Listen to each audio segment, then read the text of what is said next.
Speed golf, baby! Let's go! Speed golf, baby, let's go.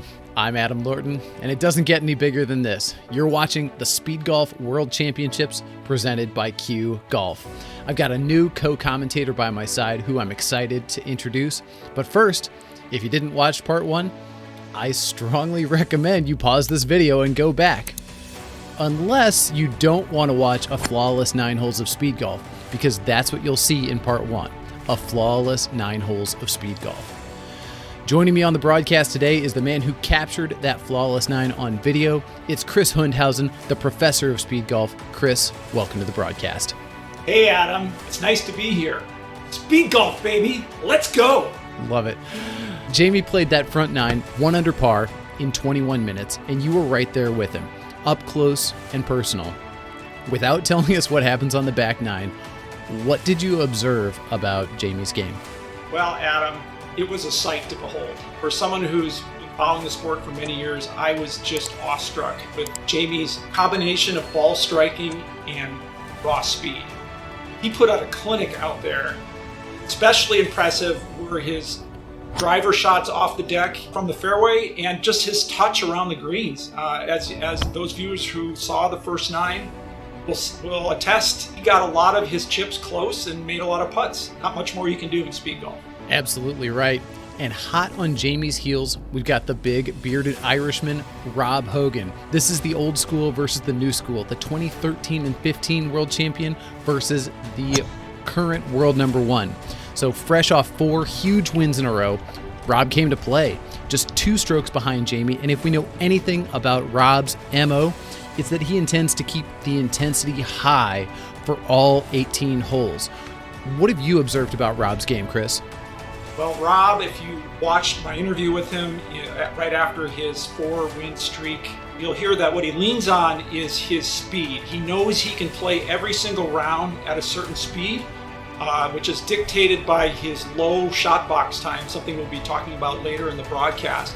And you can see in the first 9 holes that he leaned on his speed, came in roughly the same amount of time as Jamie Reid, and he played a clean round of golf. So I think he's got to be in a great mindset coming into this back 9. He and Jamie are a head and shoulders above the rest of the field, including 2018 champion Mikko Rantanen, Wes Cupp, Luke Willett, and Jason Hawkins, just to name a few of these amazing speed golfers.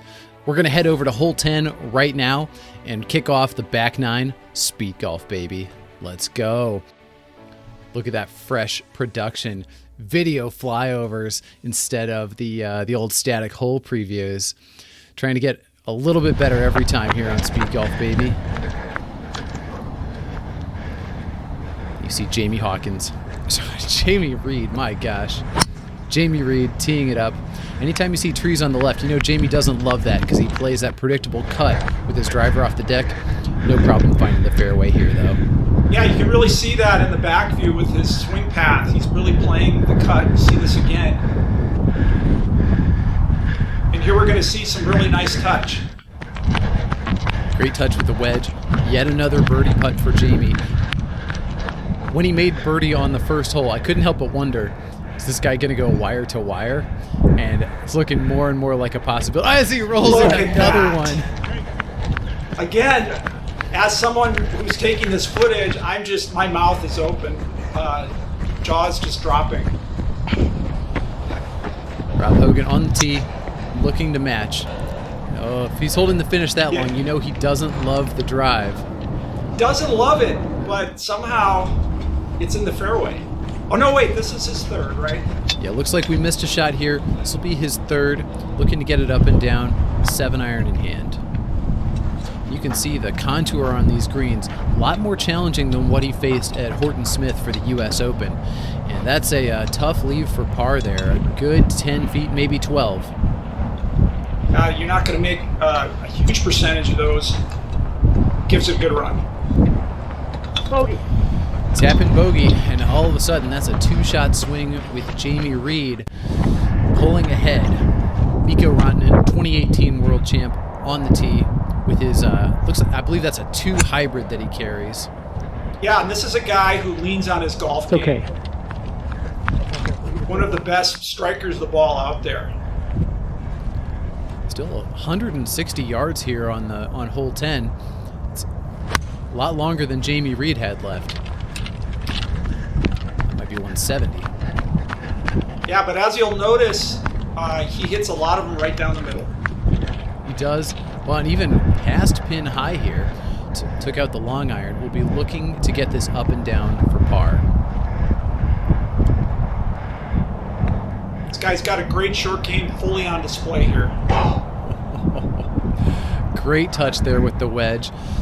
Taking a slightly inefficient route there, going over the top of the green and back. But a par here would make it all worth it. Come on. Yeah. Ooh, Mikko fired up Great after save. making that 4. Great up and down indeed, Chris. That's a great up and down for Mikko.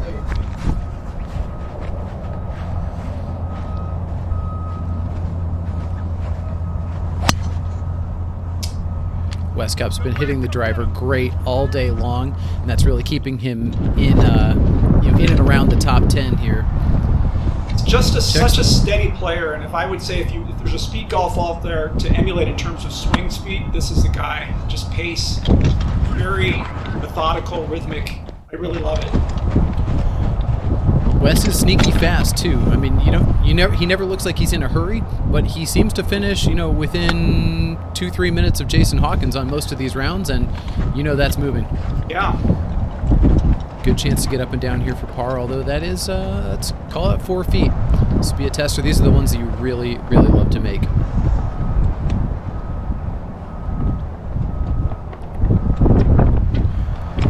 Drains it for par. Well done. 2 minutes and 11 seconds. Wes off to a good start on the back 9. And I'm going to pause the video here, Chris, for just a quick second. I'm going to pause to remind our viewers who haven't seen this before exactly what you're looking at. In speed golf scoring, strokes are minutes, minutes are strokes. So you see Jamie Reed made a 3 in 1 minute and 52 seconds. That'd be a speed golf score of 452. As we roll over to the tournament scoreboard, you see that Jamie Reed is 2 under golf par. He's 9 minutes and 45 seconds under time par. Holy cow, that's a lot under time par, which puts him now 11:45 under speed golf par. And when we go to round 2, that right-hand column will be through the whole 2 rounds. So that will be for the tournament overall. Hole 11, par 5. A lot of fairway to work with on the tee, unlike the first par 5. I think hole 4 was the number there. Yeah.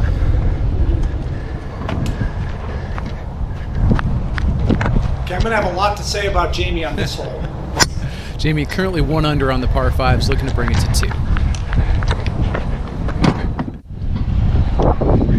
2. So watch this shot, folks. Driver off the deck.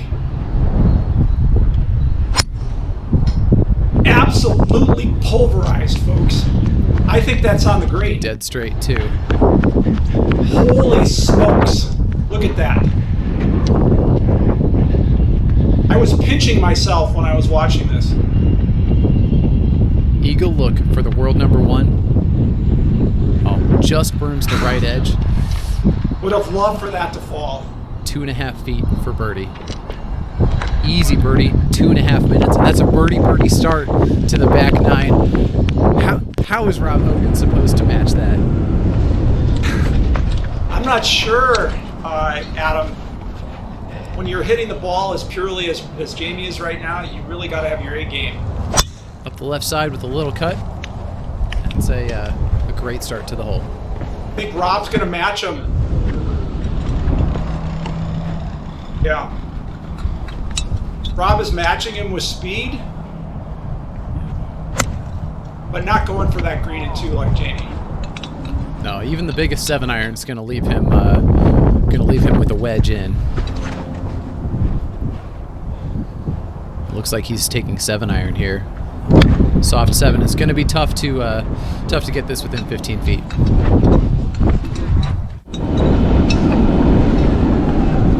Looks like he's left it well short.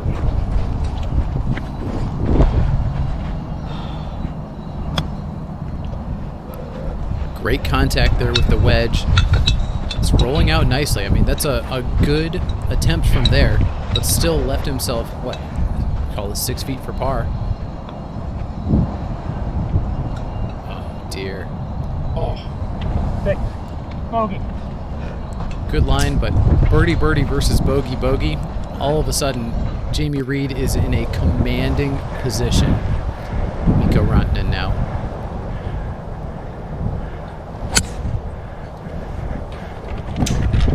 That's pipe down the middle.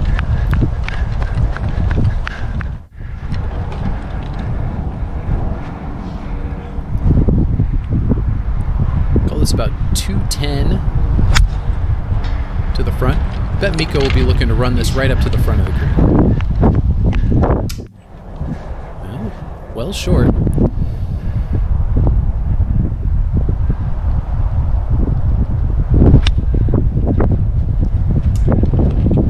They hit down on that one. That ball should spin. Oh my goodness. Look at that. And that's the professional difference right there. Yeah. Superlative ball striking. Great ball striking and into that wind. Stops it on a dime.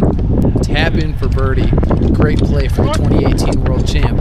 Nice birdie from Mikko there. While we're waiting for the next golfer, Chris, will you tell us what's in your bag when you play speed golf?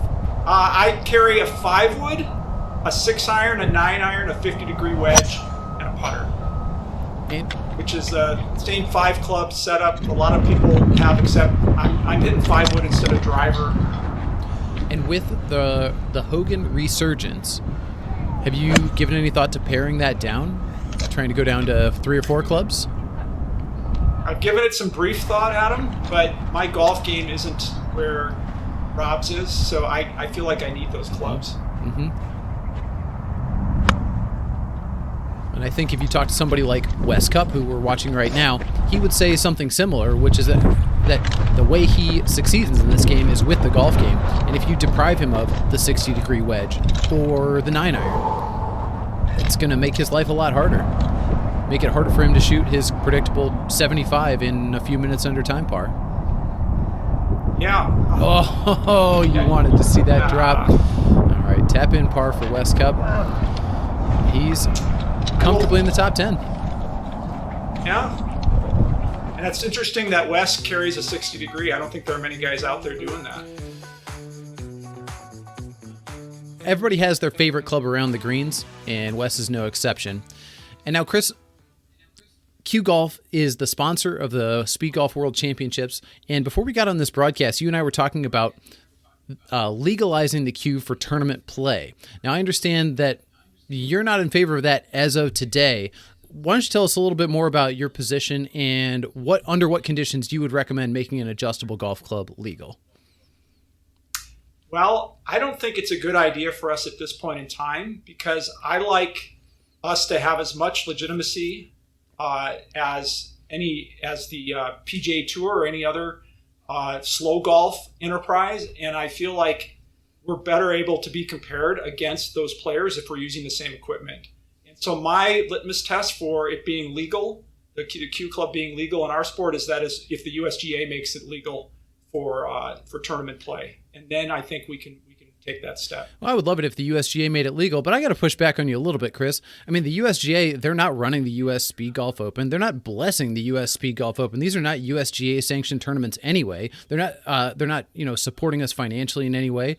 Why do we believe that the golf establishment sees speed golf as legitimate anyway? I feel like we're a redheaded stepchild to begin with. Well, I don't think they see us as fully legitimate, but to the extent that we're playing by the same rules and using the same equipment, we gain legitimacy. And so I think one of the low-hanging pieces of fruit there is the equipment. And, if we can show that we can play around in 40 to 50 minutes with the same equipment, that's going to have more legitimacy than if we're using some sort of magic gimmick club that they're not allowed to use. A magic gimmick club. Well, it's a fascinating conversation, and I know Scott Dawley, the other decision makers in speed golf, have are going to have their work cut out for them in building a strong consensus around whatever decision they decide to make.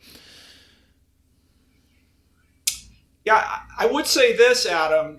Our rules are pretty much in line with regular golf. We really have just now one difference, and that's the one stroke and distance instead of two stroke penalty when you hit it into when you lose a ball. So that's really the only difference right now, and I think that as long as we keep those close, we're in good shape. Birdie for Jamie Reid and Mikko Rantanen. Jamie, a full 30 seconds faster. This is just like when we were on the U.S. Open broadcast and saying a par for Rob Hogan is half of a birdie. Well, a birdie for Jamie Reid is half of an eagle on this hole. That's right, Adam.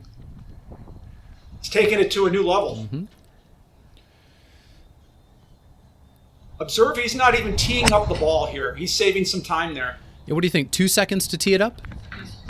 At least. Maybe 3. Ooh. Played with the edge of the water. Jamie has not been afraid to challenge the water at times, including, if you haven't watched the Team World Cup on Pink Streak Speed Golf, I mean, incredibly aggressive drive on hole number 18, leading to a birdie for Jamie. Recommend that video to anybody. Jamie's gone over the back of the green here on hole 12. Let's watch his touch. Now, is that a 52-degree wedge? I believe so. Imagine playing one that high and soft with a 52. I mean, yeah, I know he's still 7 feet for par. That was an outstanding shot with the green sloping away from him.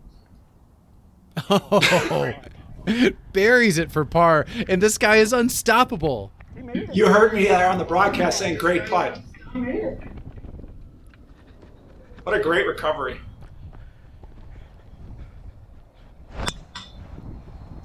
Rob Hogan looking left here. Yeah, it almost seemed like he started the run before his swing was over there. That was pretty impressive. Yeah. But that is Rob Hogan dropping a ball. He's lost one in the water, hitting 3 from here.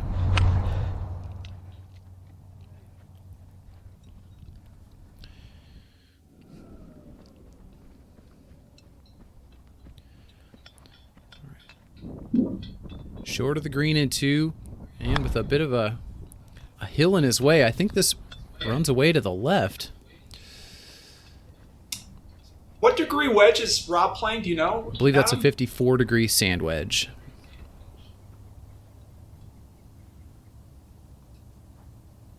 I personally play a 54 as well. I think it's a great combination of full swing distance, but the ability to play it high and soft when you need to. Double bogey for Rob, and this is not the start he was looking for to the back 9. Oh. I have to say, we have no more footage of Mikko Rantanen, despite the fact that he is sitting in 5th place. Camera battery ran out, and Chris, I gotta take a moment to thank you for the work you did capturing so much footage and being the crew chief of the Speedgolf World Championships camera crew. You guys scrambled to get enough cameras together, get enough people together to get these round 1 footage, even though the cameras hadn't arrived. Cough, cough, UPS. So thank you, Chris, sincerely. Oh, my pleasure, Adam. Thanks for the opportunity. We had great fun out there. Double breaker here for Wes Cupp. Really nice touch. And called another 4-footer for par. Love to see this go in. Ooh. There you go, Wes. He knows that was a 50-50 proposition there on the right side of the cup. Happy to see that one drop, though. And Luke Willett, 2021 British Open champion. Self-proclaimed best ball striker at the World Championships. Really? That's what Scott was telling us, and Scott took this footage. Excellent work by Scott, as I've already complimented him on the Part 1 broadcast. But yes, you'll see Luke hitting a high percentage of fairways. It is really the touch on the greens that can be hit or miss with Luke, though he did leave this one out to the right, just short of pin high. This is nice footage. Kudos to Scott. Yes, sir. Yeah, great job by Scott, and good touch there by Luke. Bump and run. That's how I would have played it, but I don't think that's how you would have seen Wes Cupp or Jamie Reid play it. Rolls it in for par. You love to see it. So what's in the bag for Luke? That is, I believe, 3-wood, 6-iron, pitching wedge, putter. One-handed putter, holds the bag in his other hand. Wow. Yeah, one-handed putting is a degree of difficulty I don't see myself attempting anytime soon. That's what we used to do before we knew about the hook. A hook is a great innovation. A lot of guys got really good at it.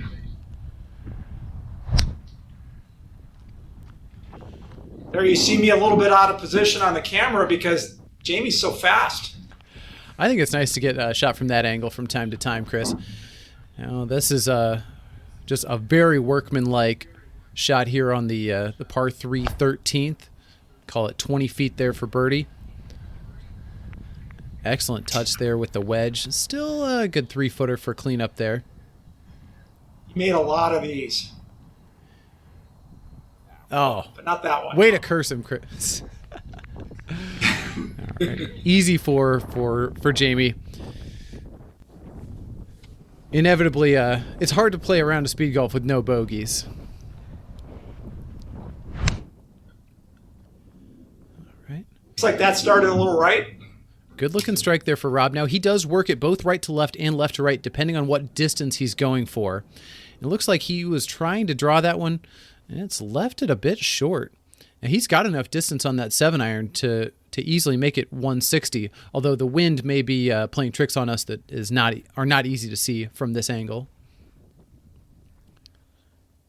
All right. 8 feet for par here for Rob. I talked to him about his open stance on the practice green after this round. He just says he sees the line better. It makes sense. I'd like to experiment with that more. I think especially for less experienced golfers or less high skill golfers, having your eyes in the right position can be a big difference when putting, especially putting in that range. Under 10 feet, that is. Yeah.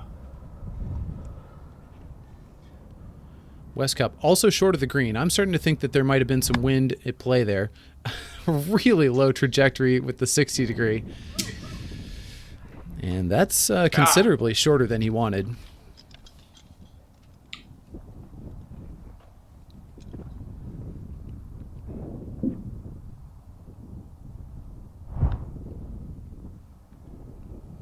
See the left-hand low grip there. A lot of guys are preferring that these days. I am told that for junior golfers, they actually recommend teaching them left-hand low or dominant, or left-hand low as the first putting stroke they learn. Yeah, maybe just a little bit more control, less tendency to bring the wrists and hands into it. Seems that way. All right, Luke is pulling out the fairway wood here on this par 3. I think that's all the indication you need that the wind is blowing. He doesn't want to hit 6-iron here.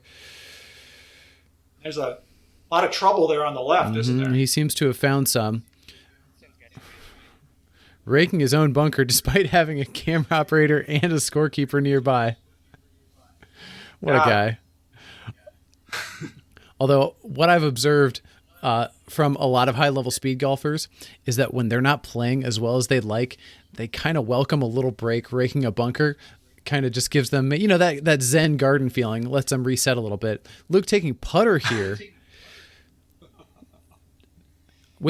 I can respect it with the downhill lie. Not a choice that a lot of golfers would make, including me. I would be chipping that for sure.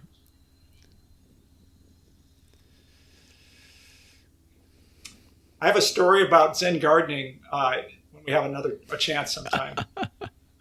Sounds great. Oh, ugly 6 on the card there for Luke Willett, and be looking to see him recover on the 14th. Zen gardening, Chris. Have at it. I was in the 2015 Speedgolf Championships, and back then it was a one-round proposition for amateurs, and I hit it into 20 bunkers. And my nickname coming out of that round was Speed Raker. Amazing. All right, Chris, I'm looking at a table that says shot box comparison. What is a shot box, and why are we comparing them?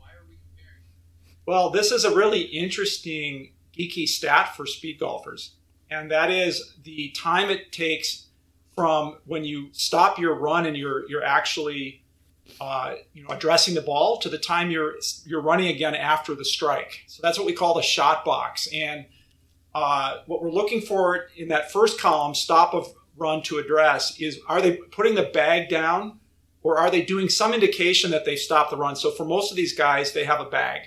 Jamie Reid has a silo, so that's easy. When do they drop that? For Rob Hogan, he's unique in that he's actually runs right into address. So that's where you can see he's gaining a lot of time on the field there, because he doesn't have that stop of run to address. It's continuous. And this is something we've mentioned in previous broadcasts, how his play is more continuous than than other elite speed golfers. So address to impact, that's when the club is grounded behind the ball. The first time that happens. Now, some people will waggle, it'll come up and down a few times. You take the first time it's grounded behind the ball, and you measure that to the time the impact, the ball's impacted. And then the final part of it is after that impact, you measure the time to the start of the run. So for most people, that'll be when they pick the ball up and take that first step. And for Rob Hogan, it's really the time he's just stopping until he starts running again. So that's an explanation, and I'll let Adam, you make some more comments on this.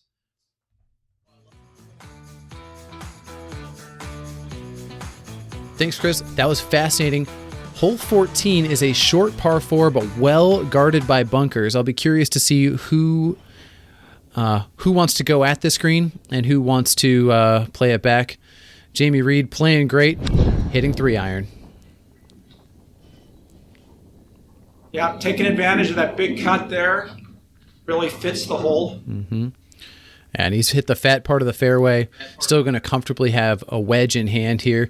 And like we've been talking about, he is so dialed with with the distance control on his wedges.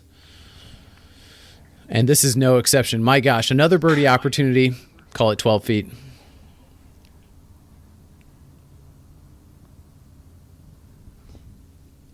Oh my goodness. Oh, drain.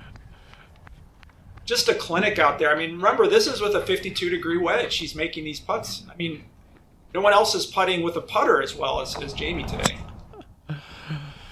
Oh my goodness.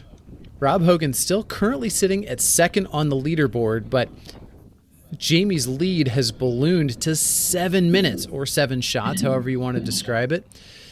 And Rob, unfortunately, close to the water there. Looks like he didn't go in. A driver and a wedge. And unless I am mistaken, this is a birdie opportunity.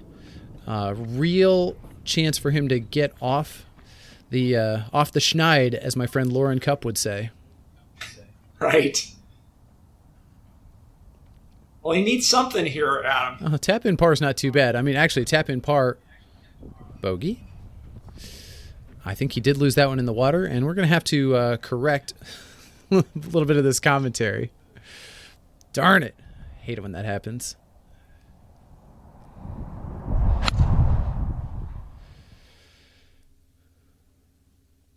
Wes Cupp also taking a 5-iron off the tee here. It looks like that may be a little long for his 60-degree wedge. Yep, that looks like a soft 9-iron for Wes. I mean, his distance control is excellent, but he has given himself a higher degree of difficulty here. All right. Perfectly pin high. Great shot from Wes. Down the hill, 20-ish feet for his birdie. That looks a bit slippery. Does. Look how softly he hit that. It's running out. Great touch by Wes. Ooh! Oh, great judgment there. If ever I saw a Wes Cupp hole, it was that one. A fairway, a green, and a 2-putt for par. All right. Jason Hawkins, haven't seen much of him, but after a double bogey on the first hole, he's been slowly clawing his way back into this competition. Currently sits at 13th on the leaderboard. He's played it out to the right. Looks like he's got his 54-degree wedge. Going to play a hard 54 here into the par 4 14th. One thing we'd say about Jason is he actually is starting to broadcast his own commentary on his round. So you go on YouTube, you can find on his channel his commentary on the U.S. Speed Golf Championship. Really interesting to hear it from his own perspective. Love to see that from Jason Hawkins. Give him the birdie. By the way, thanks to Nick Evans for the camera work here on this. Nick Evans, Pink Streak Speed Golf. Anytime he's got a GoPro in his hand, I'm very confident I know that there will be great footage coming out. Not only footage, but commentary. That's right. All right. Listen up, Speed Golf fans. Are you interested in trying Speed Golf but feeling intimidated? Believe me, I get it. What do I wear? What do I bring? What do I say to the person in the pro shop? All right, the good news is it's easy after you've done it once. Correct, Chris? It is. It gets easier. It gets way easier. So to help you get over the hump that first time, we created the Speed Golf Starter Pack. This is a free package of resources designed to help you get started on your speed golf journey with confidence. You get an equipment checklist, word-for-word scripts to get a tee time for yourself or arrange a standing tee time at your local club, plus audio guides to help you warm up and even get ready for a tournament. Every day you don't try speed golf is another day you're not getting fit while playing golf. And Chris, I feel sorry for anybody who is not doing that. They're missing out. That's right. All right, so get the Speed Golf Starter Pack, get over the hump, become a confident, prepared speed golfer. Click the link below to get your Speed Golf Starter Pack. Jamie Reid and Mikko both 3 under par for the round, and Mikko's all the way up to second place on the scorecard on the tournament scoreboard. The 2018 World Champion, holding his own against this difficult golf course. It is, and there's wind today to contend with as well. Windy conditions and some water here does fit Jamie Reid's shot shape nicely. He's going to play himself a big cut, I'm confident. Yep. That was his go-to shot. Ooh. Looks like there may have been a camera battery change there. Cut that out. Rob also playing a high cut there with the 7-iron. And I think we can say Jamie parred that hole. I think so. Oh, Rob, you heard him asking for a golf ball. Never a great sign. Looks like that one may have gotten away from him. He takes a drop on a tee box. Maybe that was a comfortable wedge distance for him, or maybe the ball started going right in a big hurry. In any case, that was his third. This will be his fourth here for bogey from the front edge of the green here on 15.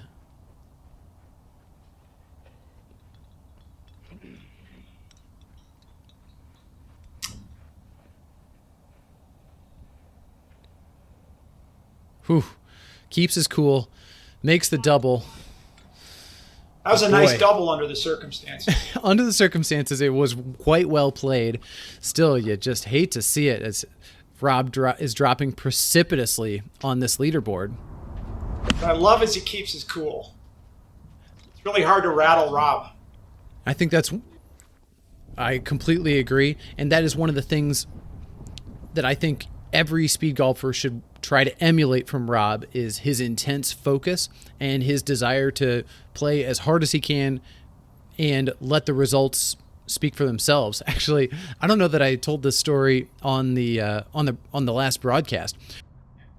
When I played my first round of the US Open, I talked to Rob afterward and I said, I was a little disappointed. And he looks me right in the eye. He says, "Disappointed? So the round didn't meet your expectations?" And I was chastened. I appreciated the feedback, but he was right. I went into that round with expectations, and when your expectations are too high, it's a formula for just having a bad time. Yeah, it's a really good point. I love that mindset of going out there and just getting the most you can out of it, and totally accepting the result. Tap in par for the Hawk, and his back nine is off to a much better start than his front nine. Sure is. All right, and because of Luke's 6 on the last par 3, Jason has passed him in the standings.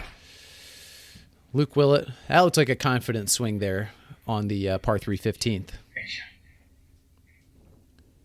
Ooh, You hear a great flirted shot with the from water. that. Same spot as the Hawk. Same birdie opportunity as well. Oh, great roll right in the center.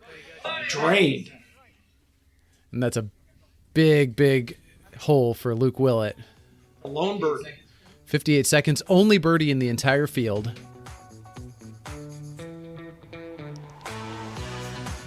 And Luke and Jason trading barbs right now. Luke Willett jumps ahead of Jason Hawkins by just, looks like 28 seconds. Hole 16, a difficult dogleg right par 5, Chris. What do you remember about this hole? Well, it gave a lot of players fits because it has a perception of being tight. You see all the trouble left and right. So it stands out for that reason. You got to be able to...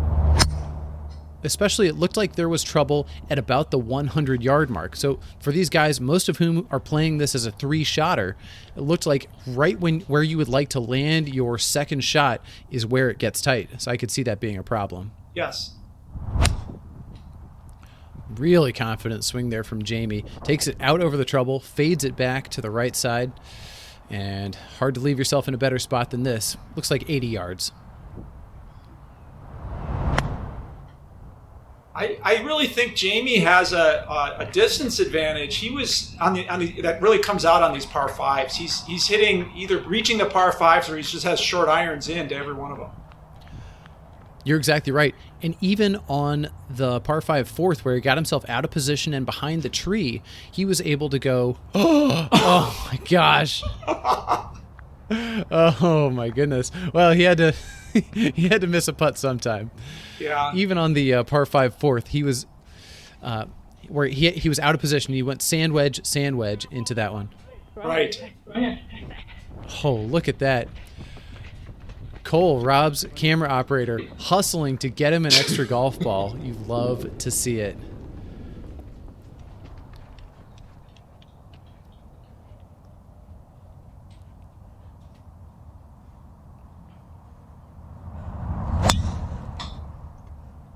Good swing there from Rob. Good start to the 16th. Well struck. Perfect position. Mm-hmm. Well, we talked about the layout of this hole. It does seem like carrying only a 7-iron could disadvantage you, though he played it to a very safe spot here. And just like Jamie, gonna have a wedge in. Although, no, he played a 7-iron there. Yeah, it must have been just over 100 there. Looked like, yeah, 120 to 140.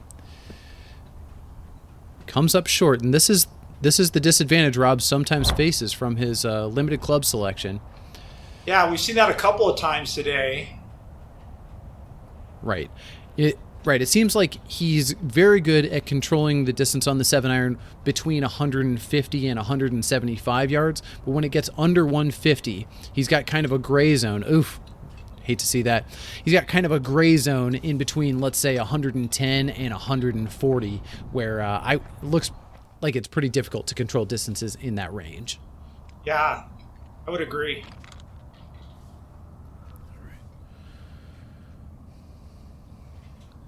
One thing to watch with Wes Cupp, look at his tempo here. Just so beautiful. That's something to emulate. Great golf swing. Really simple. Looks like he's pushed this one out just a little bit to the right. That is Wes's normal miss, be a push to the right. Found himself in an okay position, though, as long as he gets that pine cone out of the way. See how aggressive he wants to get with this. Yeah. Looks like he had a sizable gap, punched out with the 5-iron, and he's in position to go at this green and with his third shot. And watch him at the top here. He's not even going to be. you know, he's not even, he's about halfway, even on his full swings. Well, that must have been the 250 stake. All right. Wes now with 60 degree in hand. Checking the watch to make sure he's got the distance to the center just right. Yeah, I was going to note that about Wes. He's the only person in this group we're following who carries a distance watch and uses it. Seems to have paid off for him on this shot. Great shot by Wes. Wants to assure the par, so he brushes off the green, straightens up the flag, drills it right in the center. 1 over par on the back nine, and Wes Cupp is cruising.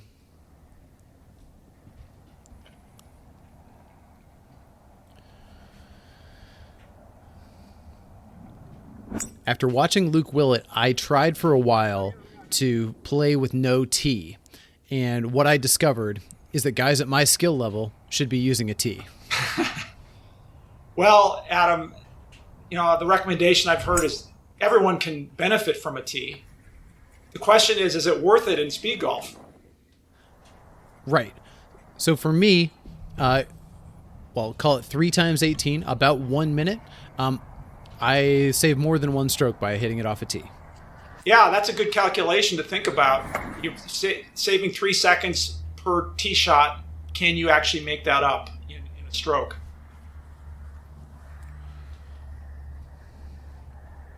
Right, and so the difference between this and the shot box analysis you and I were talking about is a tee shot happens once per round, but a golf shot happens 70 to 80 times per round. So when you talk about 70 to 80 times per round, that savings of 3 seconds that Rob gets, 3 to 5 seconds depending on who he's competing against, that adds up to 3 to 5 minutes, and 3 to 5 minutes is 3 to 5 shots. And if you're getting 5 shots for free on your opponents, that's a significant margin, especially when you're moving as fast as Rob is.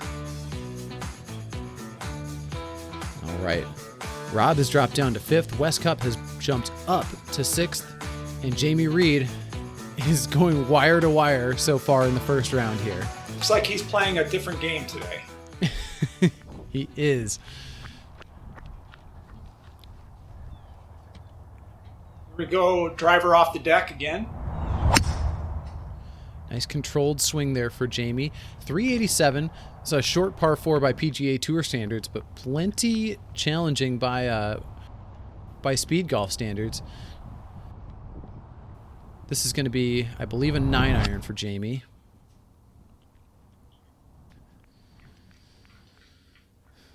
And once again, perfectly pin high. Call that 30 feet for birdie.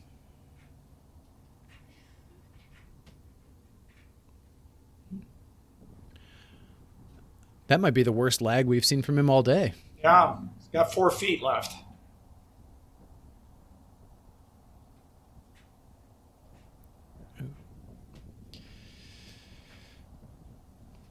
Well, when we watched the U.S. Open, we watched Rob Hogan closing strong while other golfers finally had their fatigue catch up to them and they started making bogeys. And it's possible that's what could be happening here, although, frankly, it's too late for Rob and too late for Jamie, at least here in this first round. Yeah.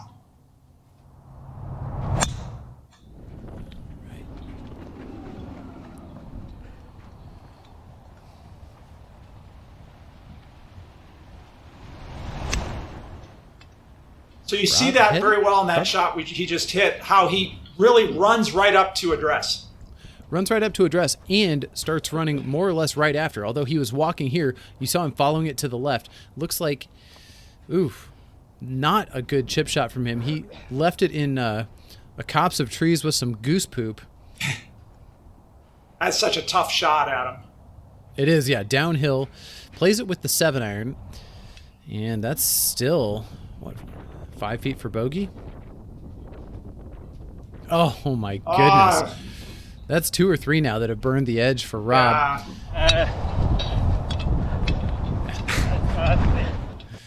Didn't quite hear what he said there, but it sounded like kind of a groan. I heard which is what I normally say when I'm trying to add up a big number. Wes pushes it out to the right. Looks like it's drawing back. Another push. We saw that earlier. Seems to have found the center after all, though. Oh, wow. 9-iron in hand for Wes.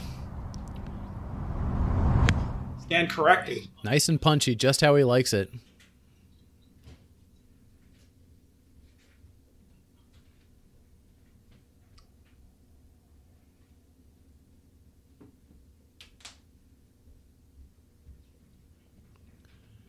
Gonna leave his bag. Oh, that's right. This is one of the rare ones on this course that doubles back. Only holes 9 and 17, to my recollection, double back on each other. And of course, as a speed golfer, if you've scouted the course and done your homework, you know that. And you can do what Wes is doing right here, which is take a break from holding your bag on the green. Exactly right. It's like, oh yeah, we had a little camera battery change there, but we caught Luke Willett's tee shot just in time. I just love his trajectory. You can see it so clearly as a little draw, low trajectory draw every time. That's right. Squeezes it right off the turf there with that fairway wood. And actually, as we look here, we can see he's got a lot of practice with that fairway wood, and a lot of shots have hit the center of the club face. Yes. I can tell you mine doesn't look like that. All right. This will be a bump and run here for Luke. Pitching wedge in hand. Runs it right into the edge there, but now it's going to trundle down the hill. And it's going to be a 6-footer for par.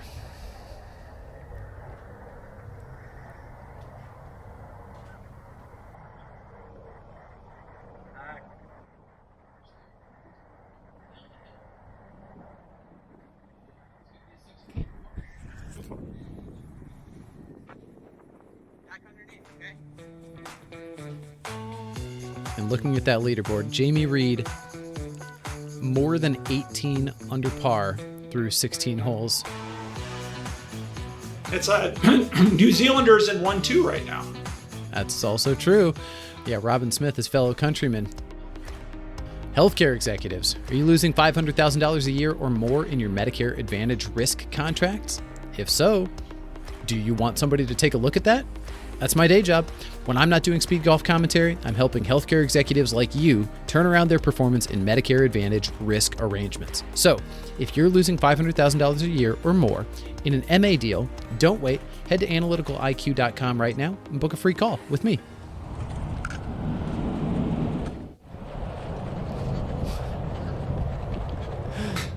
Was that a real animal?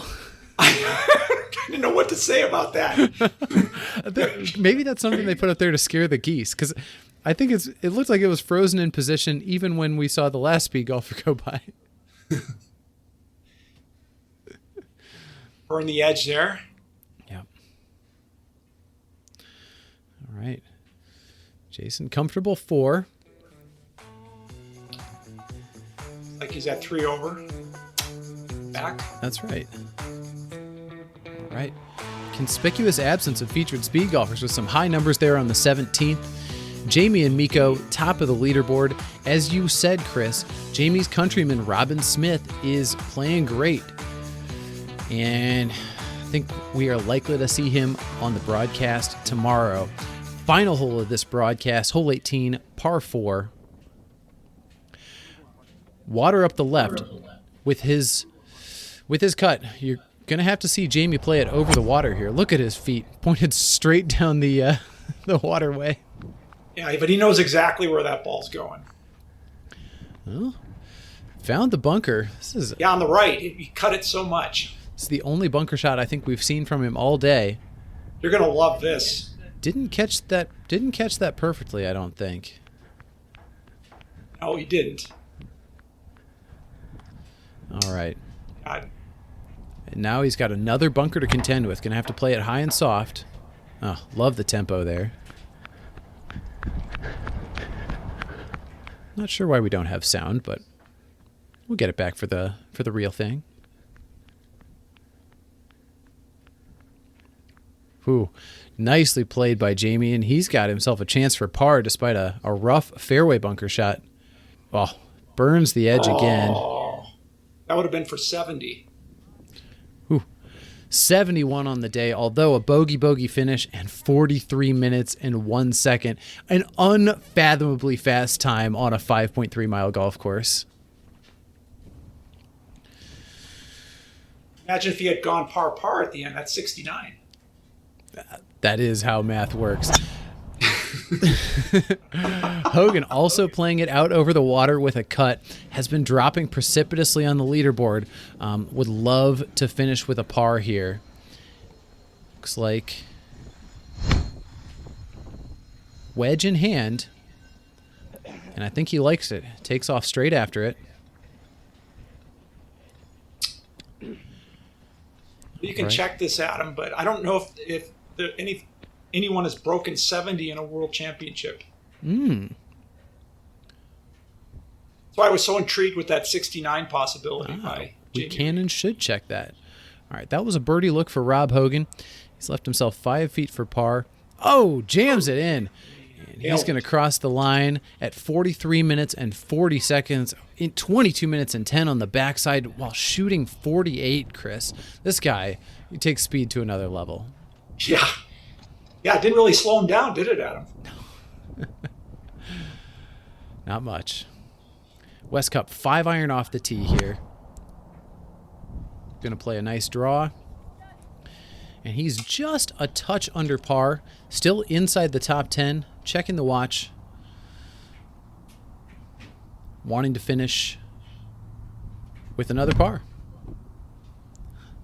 Speaking of low trajectory, it's Wes Cupp's middle name, actually. Did you know that? Low trajectory? All right. Birdie putt from just off the green.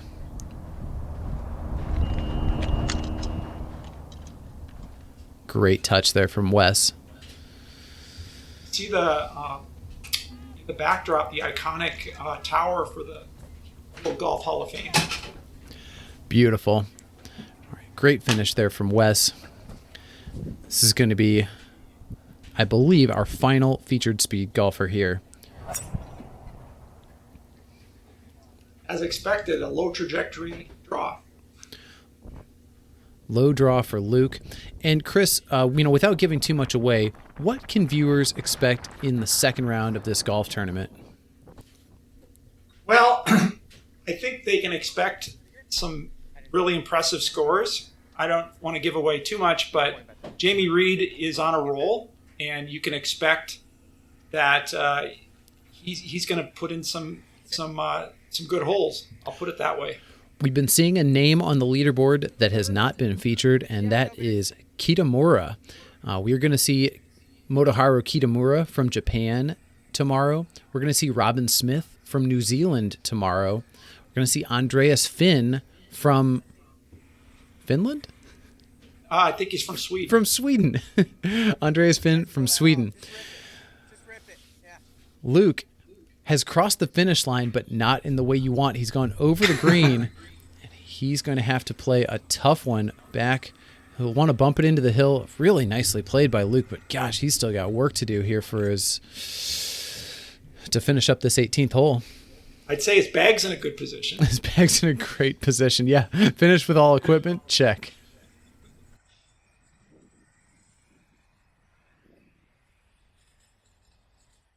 Disappointing 6 on the card for Luke to finish that out. 42 on the back nine and a score of 84 in 51.29. Not exactly what he was looking for. And as we look here at the final leaderboard, we see 2 players under golf par, very impressive, and we see more than 15 players under time par, 8 under speed golf par.